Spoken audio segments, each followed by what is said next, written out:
Halo semuanya, perkenalkan nama saya Wulan Syuci Ramadhani dengan NIM 0801241097. Saya dari Prodi Ilmu Kesehatan Masyarakat, kelas IKM 4. Di sini sebelum saya mulai, saya ada sedikit pantun. Jalan-jalan ke kota Solo, tidak lupa membeli selai. Karena sudah waktunya berpidato, langsung saja saya mulai. Assalamualaikum warahmatullahi wabarakatuh. Pertama-tama, marilah kita panjatkan puji dan syukur kita kepada Allah Subhanahu wa Ta'ala, yang mana telah melimpahkan karunia serta rahmatnya sehingga saya dapat membuat video pidato ini dalam keadaan sehat walafiat. Tak lupa pula selawat serta salam kita haturkan kepada junjungan kita Nabi Muhammad SAW yang telah membawa kita dari zaman kegelapan menuju zaman terang benderang. Yang saya hormati Bapak dosen pengampu, Bapak Dr. Usiono MA, dan tak lupa pula yang saya sayangi audiens semua dan teman-teman semua. Di hari yang berbahagia ini, izinkan saya menyampaikan pidato saya dengan judul paragraf. Semoga apa yang akan saya sampaikan dapat memberikan manfaat dan inspirasi bagi kita semua. Sebelumnya, teman-teman semua ada yang tahu tidak apa itu paragraf? Paragraf adalah satu unit terkecil dalam tulisan yang terdiri dari serangkaian kalimat yang saling berkaitan dan mengungkapkan ide pokok atau gagasan utama. Menurut Kamus Besar Bahasa Indonesia, paragraf juga dikenal sebagai alinea yang biasanya dimulai dengan garis baru. Fungsi paragraf itu sangat banyak. Di sini saya akan menjelaskan 3 fungsi paragraf.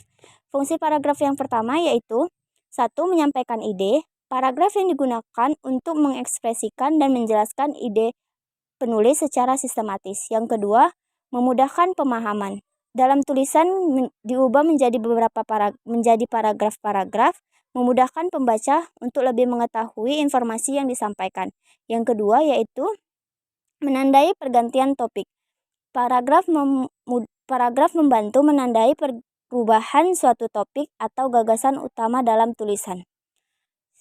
Dalam Quran Surat Al-Alaq, surat ke-96, ayat 1-5 yang berbunyi, bacalah dengan menyebut nama Tuhanmu yang menciptakan. Dia telah menciptakan manusia dari segumpal darah.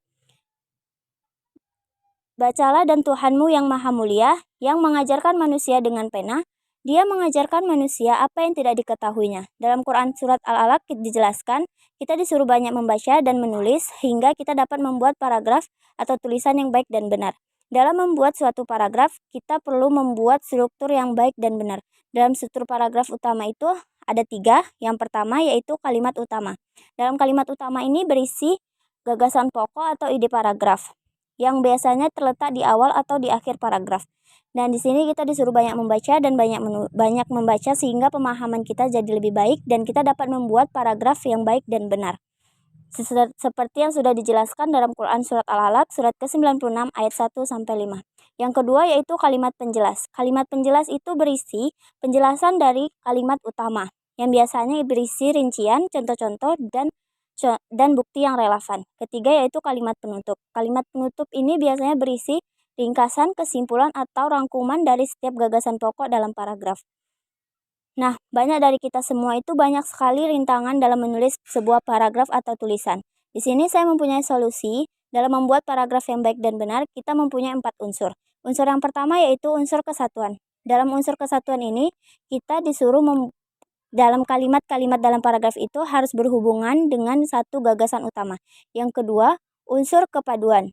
Kalimat-kalimat dalam paragraf harus berhubung satu sama lain. Yang ketiga, unsur kejelasan. Maksudnya di sini adalah dalam paragraf itu harus mempunyai kalimat yang jelas dan mudah dipahami oleh pembaca. Yang keempat yaitu unsur keringkasan. Maksudnya di sini dalam paragraf itu isinya harus padat dan tidak bertele-tele dan biasanya langsung menyampaikan ide secara langsung. Dalam penjelasan di atas kita sudah membahas secara mendalam apa itu paragraf. Paragraf adalah sebagai unit dasar dalam tulisan. Paragraf terdiri dari serangkaian kalimat yang saling berkaitan untuk mengungkapkan ide pokok atau gagasan utama. Di atas kita sudah menjelaskan betapa pentingnya fungsi paragraf. Paragraf itu memiliki fungsi yang pertama menyampaikan ide secara sistematis, yang kedua memudahkan pemahaman pembaca, yang ketiga menandai pergantian topik. Mari kita banyak berlatih dan mengasah kemampuan menulis kita. Dengan banyak berlatih dan banyak membaca, kita dapat menjadi penulis yang efektif dan komunikatif. Setiap akhir adalah awal yang baru. Dan semoga apa yang saya sampaikan bukan saja sekedar ucapan, tetapi harapan untuk perubahan. Semoga apa yang saya sampaikan dapat memberikan manfaat bagi kita semua dan dapat menyampaikan ide-ide pokok yang baru. Akhir kata saya ucapkan, minum kopi di pagi hari sambil membaca buku di taman. Semoga ilmu yang saya bagi memberi cahaya dalam kehidupan. Wassalamualaikum warahmatullahi wabarakatuh.